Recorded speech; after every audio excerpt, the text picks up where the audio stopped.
July is here, and with that comes the end of the spring crops, but just the beginning of all the summer crops, whether in your garden or at farmers markets, just beckoning you to taste them, to experience them, to cook with them.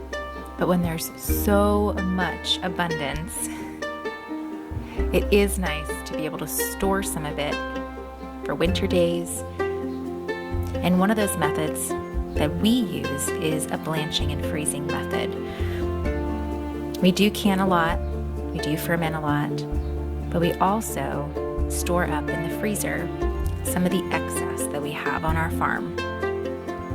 We just put up the last of the asparagus. We had so much of it that we were fermenting it, we were eating it freshly grilled, giving it away to friends and family, and we still had a lot left over. So I'm trying my hand at blanching and freezing asparagus for maybe a nice little treat in the wintertime. Asparagus soup or asparagus and risotto. It's not a lot, but it'll be a nice little winter treat on the palate, I guess you could say. So here I'm just cutting off the woody ends of the asparagus. The ends can be tough and woody and not really tender to eat. So chop up the top parts. Save those for blanching, and those bottom parts can go in the compost or pig slop bucket, whatever you may have. Piggies are going to enjoy them.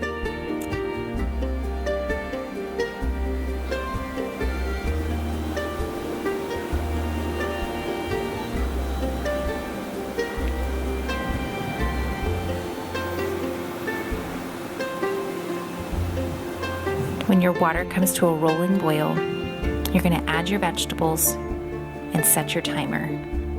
For asparagus, you want to partial cook for 3 to 4 minutes. So blanching isn't cooking all the way, it's just a quick cook. Each vegetable has a different cooking time. While that's cooking, get your ice water ready. Once your vegetable has come to that partial cook, drain it and immediately put those vegetables into ice water. Submerge those vegetables into ice water. This will stop any further cooking. So it's a really, really quick process, because if you were just to take asparagus, put it in a freezer bag and freeze it, what you would end up with would be mush. So you have to cook those vegetables, partially cook them to cook out any of the starches.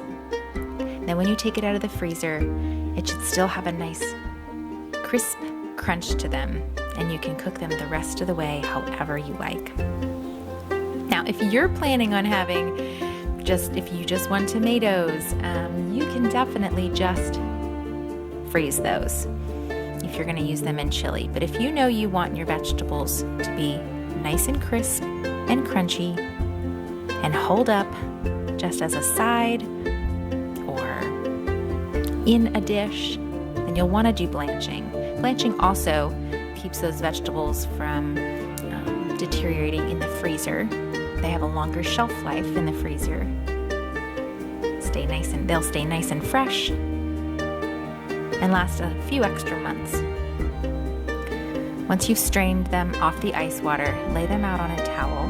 This could be for green beans, broccoli, cauliflower.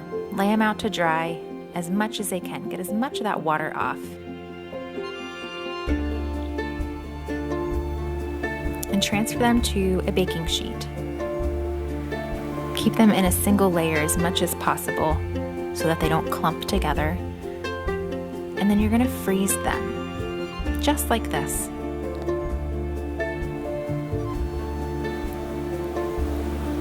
This may take a day. You can do it overnight. Just lay that tray right in the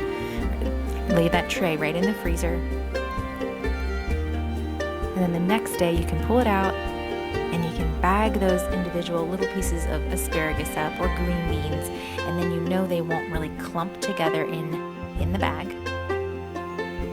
So for me, I like to do this because I may not need the entire bag of asparagus. I might just want a handful, and I can go down to the freezer, grab a handful of asparagus,